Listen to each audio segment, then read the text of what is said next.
Hello YouTube, welcome back to the conservatory. I know it's been a few weeks since the last update, but in my defence, we've had some really nice weather just lately. In fact, it's been a bit too hot to work in the conservatory. But also, not only have we had nice weather, but the go-kart tracks and race circuits have reopened. So, as you can see, the little pit bike's lurking out the back there, and yeah, I've been playing with that quite a bit lately. So, it's kind of detracted from working on the little NC23, but we are back on the 23 again. So just a couple of little jobs to do today. The first one is I'm going to take the bike off the little box, mainly because we need to fit the exhaust, which of course runs underneath the engine, so the box is in the way. But before we do that, I need to fit the side stand so that I can wheel it around, and I'm going to fit the chain and sprockets whilst the wheels are still up in the air and we've got easy access. But before I fit the chain and sprockets, we're just going to have a little chat about them. So, over to the workbench. Okay, so here we have standard CBR400 chain and the rear sprocket. Now, as standard, the NC23 is fitted with a 525 section chain. And here it is, it's quite a nice little chain. It's a rivet link, got the O-rings to keep all the dust and shmoo out, and yeah, it's a good chain. The problem is, it's a little bit over specified. So, as a 525 chain, it's a bit heavy duty for a 400. It's certainly bigger than we need. So what I'm going to do is, on this bike, as we're always looking for every opportunity to save a little bit of weight, I'm actually changing it for this chain here, which is a 420. The actual distance between the links is exactly the same, but the difference between a 525 and a 520 chain is that a 525, the gap between the inner links is 7mm, whereas on the 520 it's only 6mm. The other difference with the chains is that this particular chain is just a bog standard heavy duty non-O-ring chain. Now, you wouldn't use a non-O-ring chain on a road bike because, let's be honest, you're going to use it in all weathers. You're going to get all sorts of crap and muck on it in everyday use. On a track bike, it's not so critical to have an O-ring chain, or at least I don't think so. But I'm sure there'll be people who disagree with me. But you think about a track bike, it generally has a much easier life. You're not going to use it in all weathers. It's certainly not going to get winter salt and crap on it. And hopefully you are going to actually clean the chain on a more regular basis. Of course, the problem is, if you change the chain, you've got to change the sprockets to suit. So this is a standard rear sprocket, 525, and you can see that fits in quite nicely on the 525 chain. Try it on the 520, it just doesn't work at all. So, where do you get a 520 rear sprocket for an NC23 from? Well, luckily, the NC23 actually shares the same sprocket design as the NSR 250, or at least the early NSR 250, so the MC18 and MC21. So, that's what I've already got fitted on the bike. I've already fitted an MC21 rear sprocket. It's got 42 teeth on it, so that's quite a large sprocket, but it should be ideal for the shorter tracks like Liddon Hill, Brands Hatch, possibly Mallory. You can get other size sprockets. You can get a 41, and I think you can get a 40 tooth sprocket, which would be more suited for longer tracks. So the likes of Silverstone, Cadwell, something of that nature. I'm going to go with the 42, and I've got a 15 tooth front sprocket. And here you can see this is a 520 sprocket, and you can see it rattles around inside a 525 chain, where it fits really snugly and nicely in the 520. The only other thing to talk about with this chain is the one thing I'm not overly happy with. This particular chain has come off another bike that I bought for spares, and the chain itself is in pretty good order. The only downside is it comes with one of these horrible little split links. I haven't had a chance to find a rivet link to replace it with, but I'm going to go with this. It should be okay because we're just using a standard engine, it's not heavily tuned. It really is right at the limit of where I'd want to use one of these rivet links. But we'll give it a go, and if it starts giving any problem, well, you can buy just the individual rivet link to replace the split link. The key thing when you're fitting one of these little split links is to imagine that it's a fish. So there's the head of the fish and there's the tail, and you always fit it so the head goes in the direction of travel. So if you're going to use a split link like this, make sure you fit the links the right way round. So with that little chat all about chains and sprockets and what we're going to use, let's get it fitted. Right, back at the bike. So the first part we're going to fit is the front sprocket. Now I spoke about where to source a 520 rear sprocket from for the NC23. I forgot to mention where you get the 520 front sprocket from. Unfortunately, there isn't a standard off-the-shelf sprocket that will work. So what I've done is, this one is one that I've got from Graham, France. It's a rental sprocket, so it's made to the same pattern as the standard NC23 sprocket. The only front sprocket, the only difference is, of course, it's a 520 rather than a 525. So yeah, I haven't been able to find a standard bike part that fits. So like I said, just give Graham France at GF Racing a ring, and he'll sort you out with the front sprocket. They're not ridiculously expensive, and that literally just slides on to the splines like that, and then we've got the securing bolt and a big washer, and that just goes in as normal. Now once I've got the chain on, I will torque this up, but for the time being I'm just going to do it finger tight. Well, obviously once the chain's in, we can put the bike down on the ground, and the resistance from the tyres will help in doing up the nut to the correct torque. So here's our chain. Hello Wilma.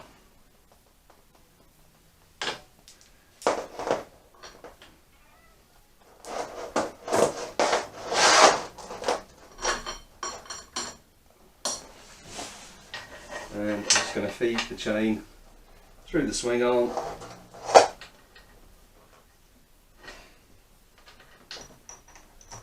around the front sprocket,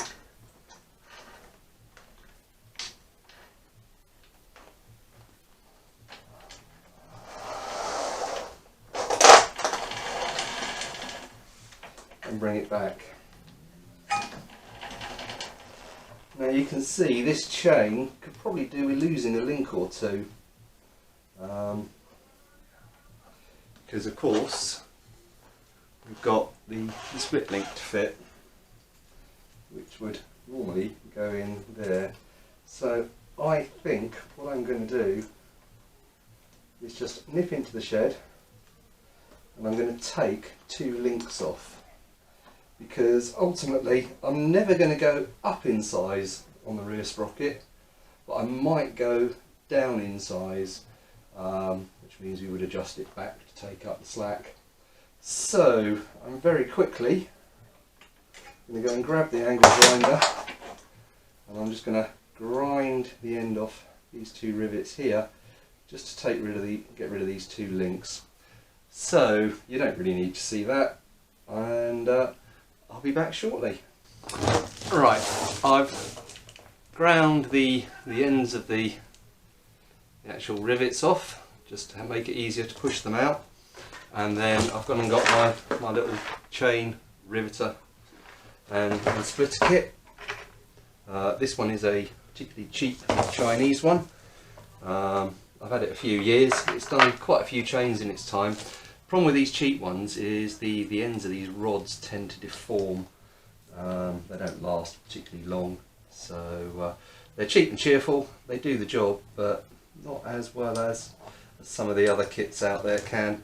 So I'm just going to locate the tool over the rivet, and hopefully we should be able to just push that out.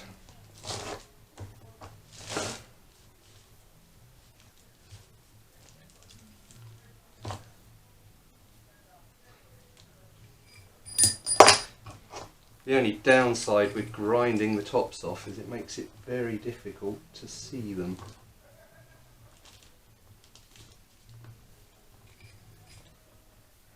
Right, here we go. It's one of those jobs, once you get it started, you're alright. Just getting it started is the problem.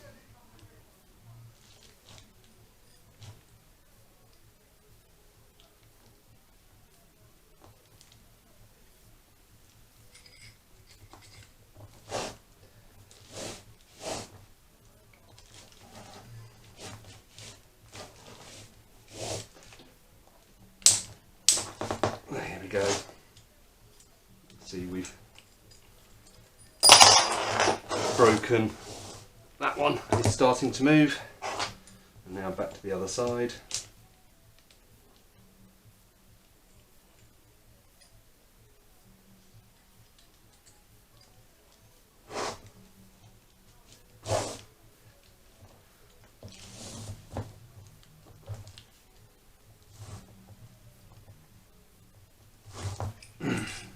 As I said, it's not the best kit in the world, and you definitely get what you pay for, but it's done the job. It's got me out of trouble a few times in the past.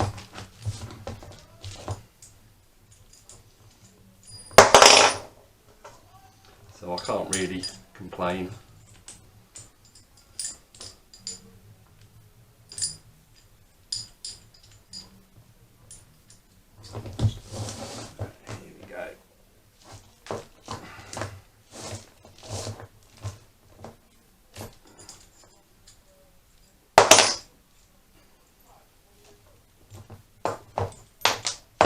You can see it's pushed it through, taken the first plate off, and now we should just be able to take the two links off.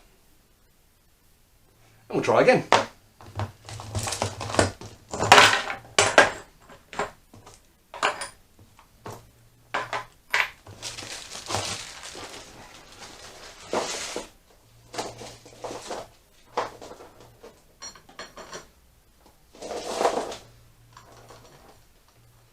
So as you can see, I'm trying to keep the chain sitting on the bag rather than have it drag along on the ground, picking up all sorts of dust and crap off your workshop floor.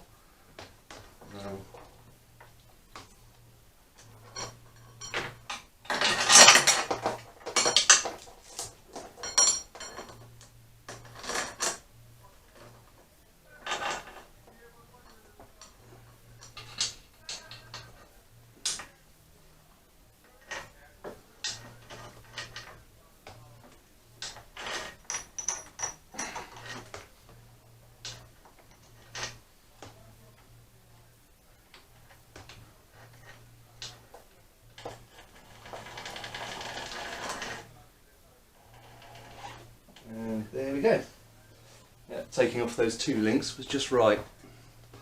So here's our split link. I am going to put a little bit of grease on that before I actually fit it. So,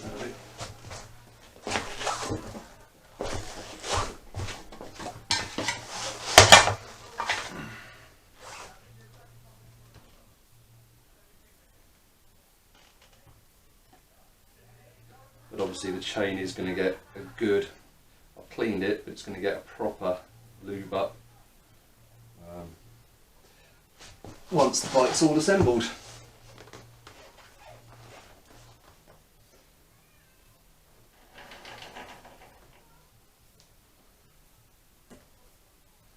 So here's the two links joined.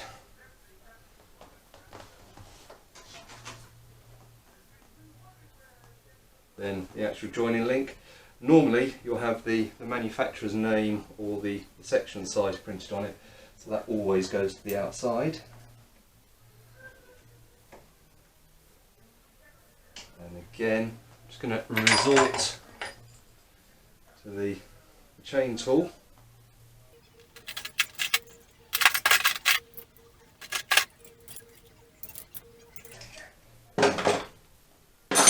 take the old pin out.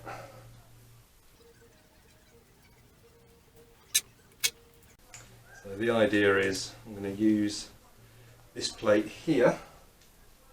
In fact, I will zoom you in. You can see exactly what I'm going to do. So here's my link, and I just need to squeeze that outer plate into place. It's going to be one of those jobs that's going to be a bit difficult to do without getting my hands in the way, but let's see.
Going on now.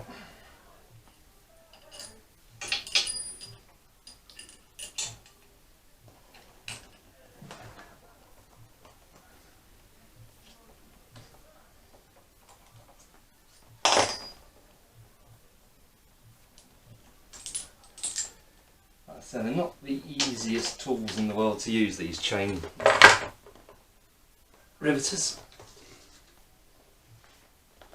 And then finally, got our little split link. Again, make sure it's the right way round.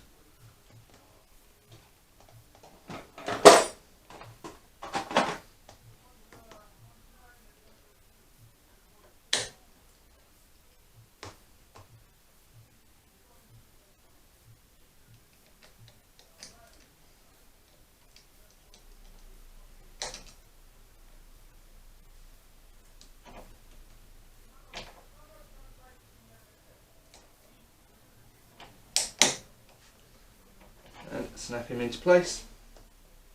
And what I will do is take up the slack in the chain, but I want to do that once the rear wheel's on the axle stand, so there's a little bit of weight on it, but it certainly wouldn't hurt.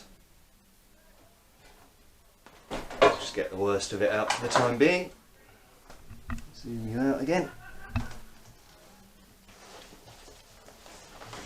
And now I'm just going to take a bit of the slack out.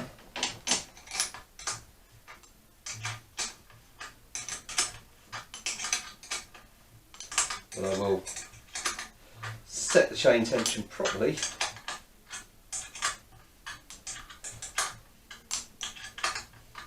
A bit later on. It's really just to stop everything flapping around for the time being.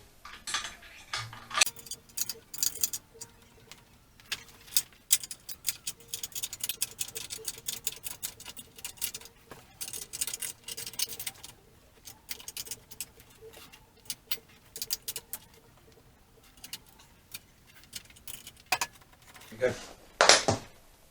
There's more play there than you would want normally, but that'll do for the time being.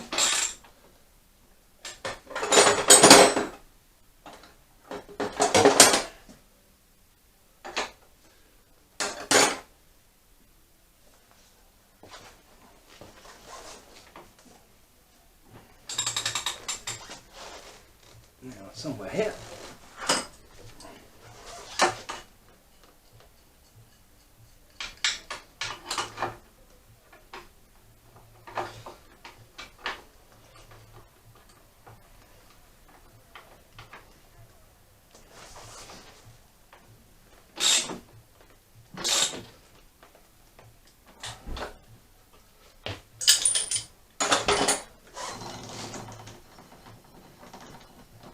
And there's the chain loosely on.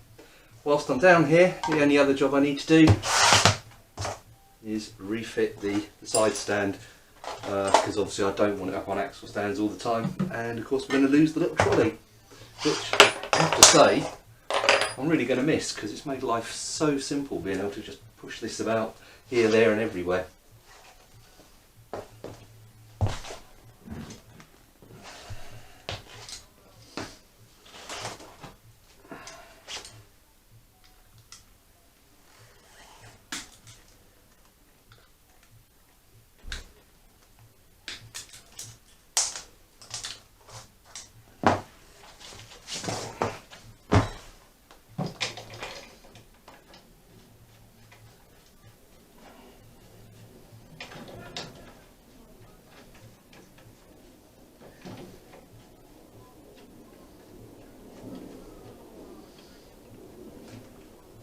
The side stand that isn't going to stay on the bike once I start using it.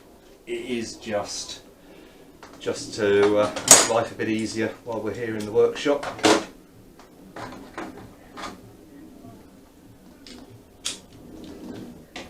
Like I said, I've only got one set of paddock stands, and they tend to get used on the other bikes.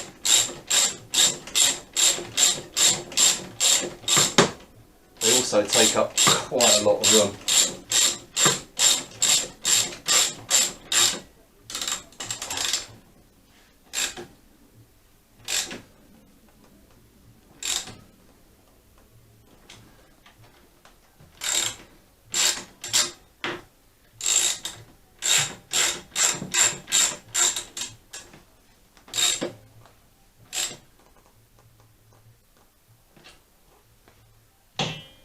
So there we go.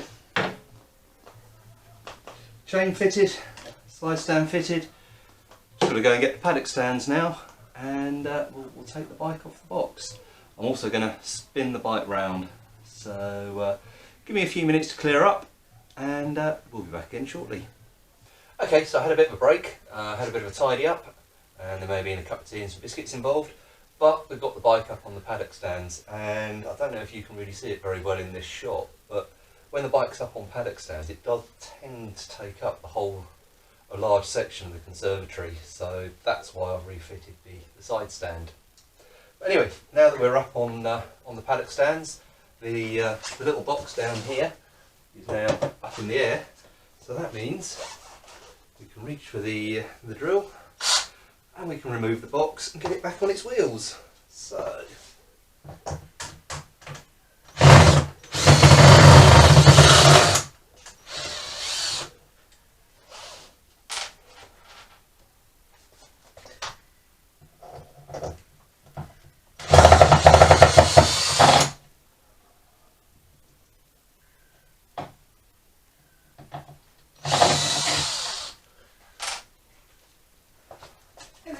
find out.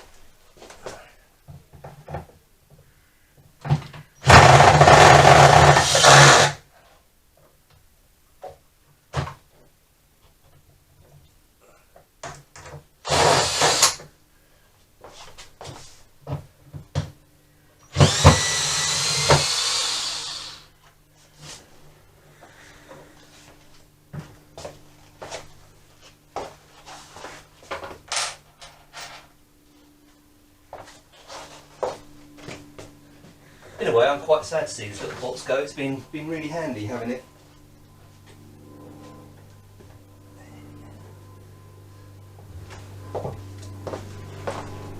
And now that the box is off, we can take the mounting plate off.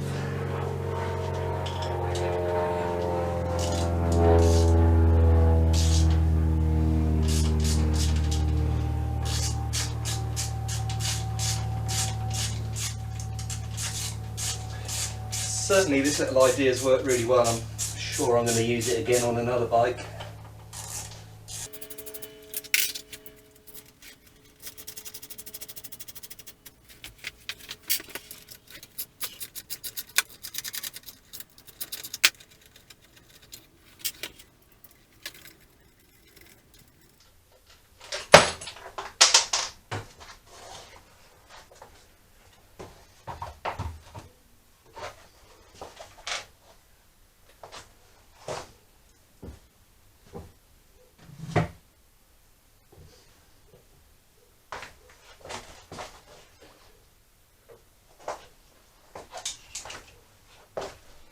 Okay, let's get it back down on its wheels.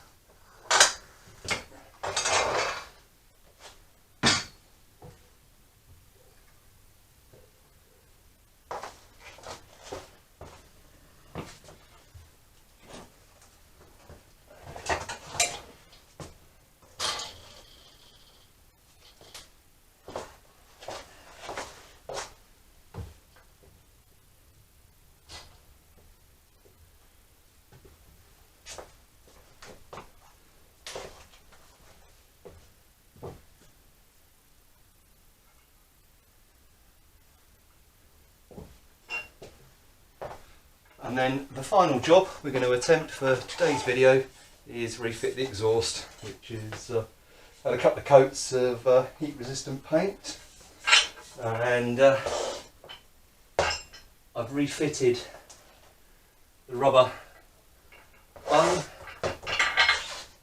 just underneath here, and the metal top hat can go in as well.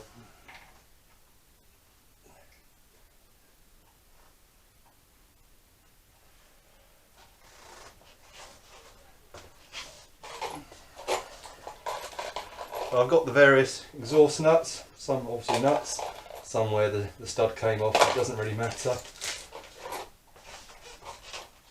And a new set of copper exhaust gaskets. You can get the copper ones, or you can get the aluminium and fibre composite ones. Doesn't really matter, there's not a lot to choose between them. It really is down to whichever ones you prefer. I've just got the copper ones because that's what I had. So the problem with these, with any exhaust gasket, because the engine's on a bit of a slope, when you put the exhaust copper gaskets in, they have a tendency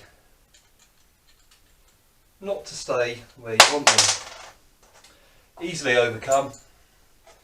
Just take your tub of grease,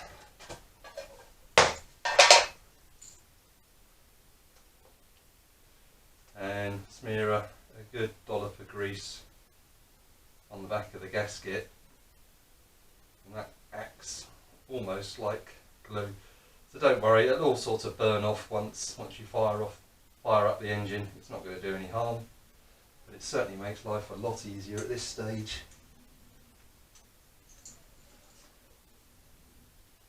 Alright, there's one.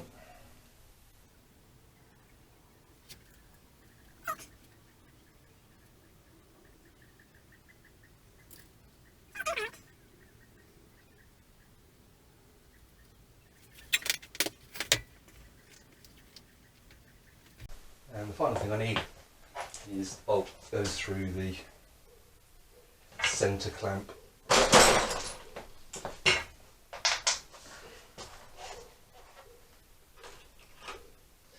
Now this is one of those jobs that really needs about 2 pairs of hands, but let's see how I get on.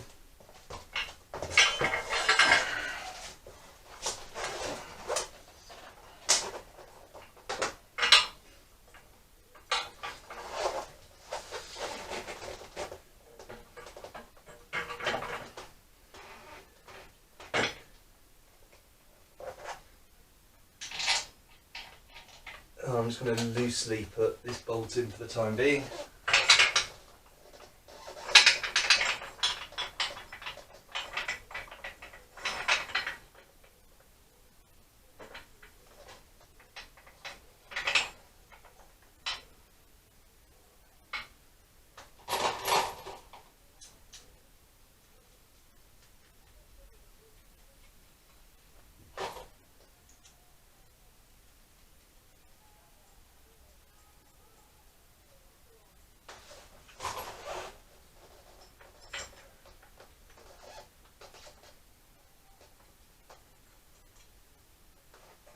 The nice thing about using the original genuine Honda exhaust, it actually fits really well.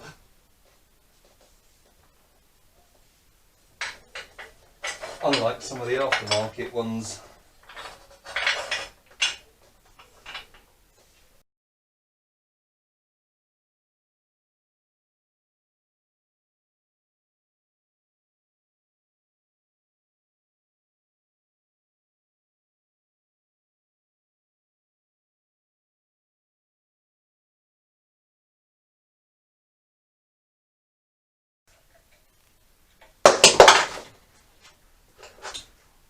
What you may find is even this original Honda exhaust might need a little bit of tweaking just to get the pipes to line up properly with the exhaust outlets. So just give them a little push, and then as you do the clamps up, you will pull it all into place.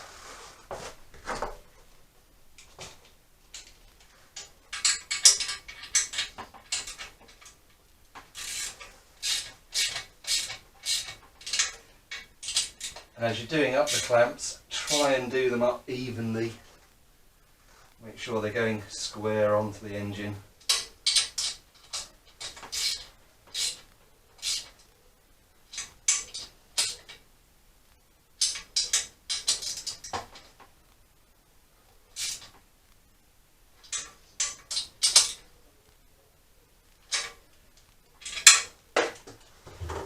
Now I like to do the two middle pipes first,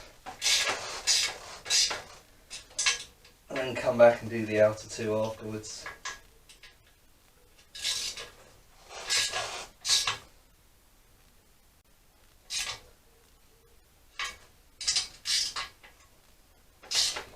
And you don't need to go too mad on tightening these up. They are only 6mm studs after all.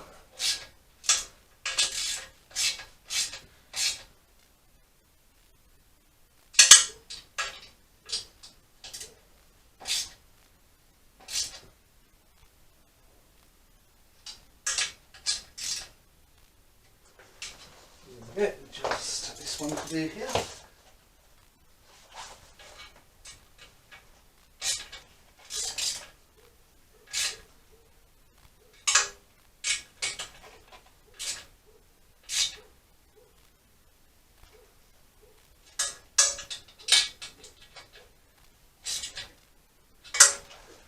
Okay.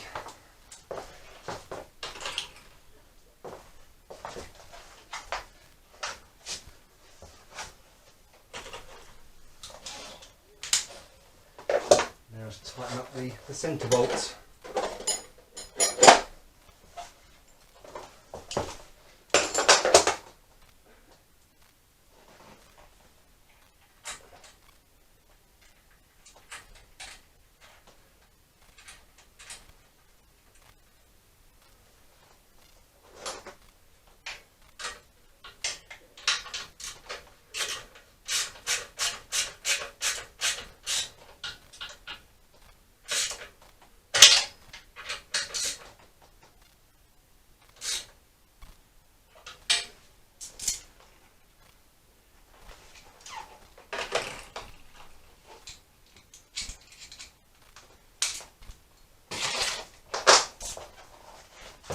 And last, but by no means least,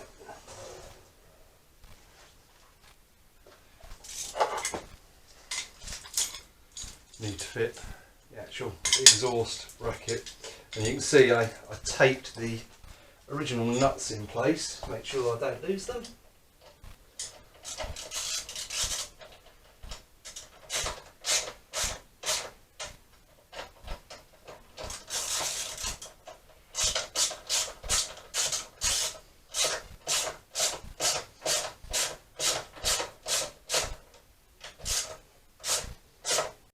Sorry about that, I suffered the bane of all YouTubers, the flat battery in the camera. So here's the actual exhaust can I'm going to use. It's a nice little period micron can. It's got a few scuffs and got a bit of a ding on the back here, but it's cleaned up pretty well. So I'm going to use that. Obviously, mustn't forget the big exhaust gasket. Ignore the bumblebee. And that's just going to slide on like so. Now I'm going to install it with the gasket dry. I'm not going to put any cement, exhaust cement on there. Don't think it should be necessary.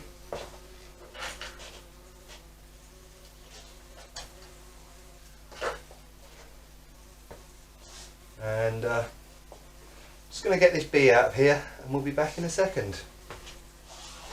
Always feel sorry for bees when they get stuck in here. They have a hard enough life as it is. Right, so just 3 little bolts to hold the exhaust can in place.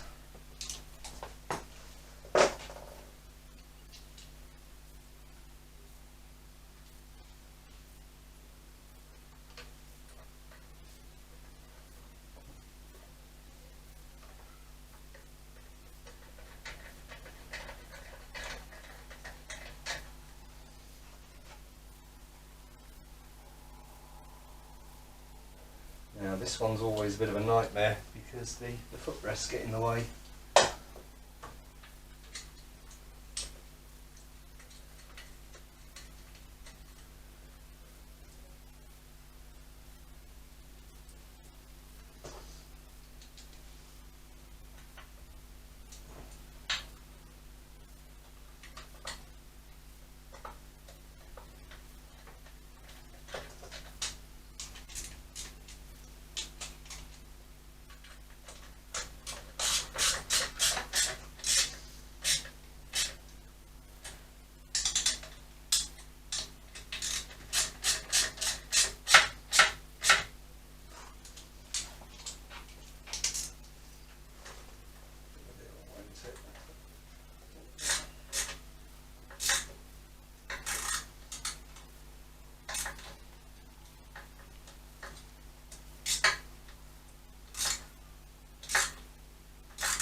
Oh, quite like that. I think that sort of suits the overall style of the bike, but there is just one last thing we need to do.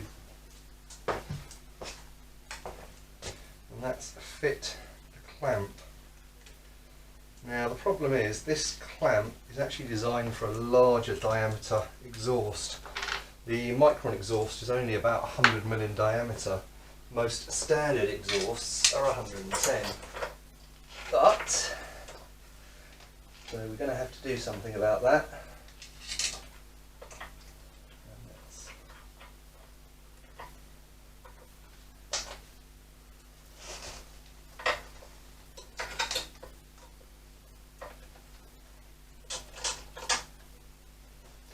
As you can see, now the actual strap is in the right place, but the bend isn't. So, time to get a bit creative with some pen and paper.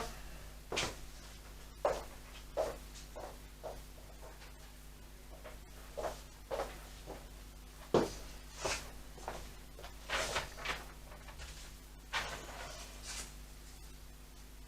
of course is too short. So, what I think I'm going to do off camera is I'm just going to put a bend round about here. There's going to be a bit of measuring and figuring out involved, which could take a little while. So I think we're going to call it a day there on the video. Quite a bit done.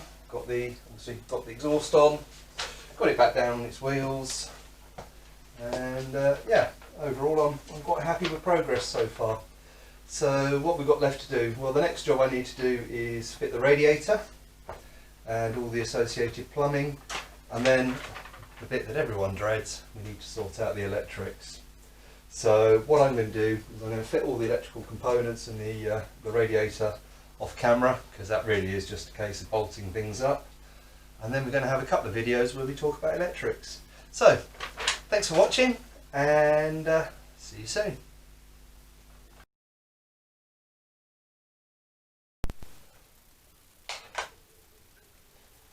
And in 1, 2, 3, and I'm going to burp.